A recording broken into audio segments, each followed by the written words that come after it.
Sinusitis commonly ఏమో మేము symptomatic treatment oral antibiotics and టాబ్లెట్స్తోనే ట్రీట్మెంట్ ఇస్తామండి. గత 6 months ఇంకా 9 months దాకా ట్రీట్మెంట్ సరిగా క్రానిక్ సైనసైటిస్ కాకపోతే మాత్రం మేము సర్జరీ కన్సిడర్ చేస్తాం. కానీ ఇనిషియల్ మేనేజ్మెంట్ ఎప్పుడు మనమేమో ఓరల్ టాబ్లెట్స్తోనే మేనేజ్ చేస్తాం. ఓరల్ టాబ్లెట్స్ ఏమో మనకి యాంటీబయాటిక్స్ వస్తాయి, యాంటీహిస్టమిన్స్ వస్తాయి, పెయిన్ కిల్లర్స్ వస్తాయి, యాంటీ ఇన్ఫ్లమేటరీ వస్తుంది, అండ్ స్టెరాయిడల్ డ్రాప్స్ వస్తాయి నోస్లో, అండ్ అకేషనలీ డీకంజెషన్ డ్రాప్స్ కూడా మేము వాడతాం.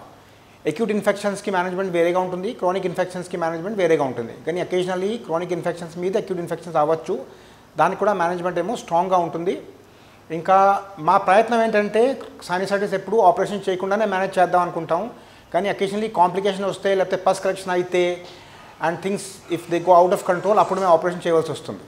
ప్రధాన కారణం సైనసైటిస్ రావడానికి ఏమో డ్రాప్లెట్ ఇన్ఫెక్షన్స్ అండి. మనకి ఇంకోటితో ఇన్ఫెక్షన్ రావచ్చు, ఇంకోటి ఎవరికైనా సైనసైటిస్ లేకపోతే అప్పర్ రెస్పిరేటరీ ట్రాక్ట్ ఇన్ఫెక్షన్ ఉంటే ఆ ఇన్ఫెక్షన్ ఇంకో మనిషికి ట్రాన్స్ఫర్ అవ్వచ్చు త్రూ డ్రాప్లెట్స్, అంటే స్మాల్ డ్రాప్స్ ఆఫ్ ఇన్ఫెక్షన్ వల్ల.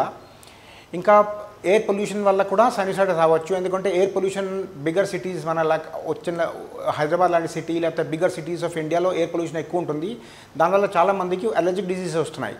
ఆ అలర్జిక్ డిసీజెస్ మీదేమో ఇన్ఫెక్షన్ అవడం ఈజ్ న్యాచురల్. సో బిగ్గర్ సిటీస్లో సైనసైటిస్ ఇన్సిడెంట్ చాలా పెరుగుతోంది. It's a combination of both infection from other people and also because of the allergy, because of dust and smoke and other things.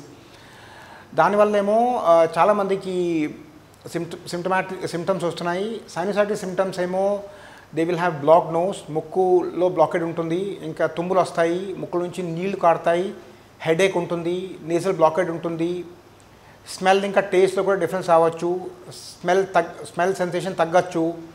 ఇంకా extreme కేసెస్లో ఏమో గొరక రావడం, mouth breathing రావడం, complete nasal abstraction కూడా అవ్వచ్చు.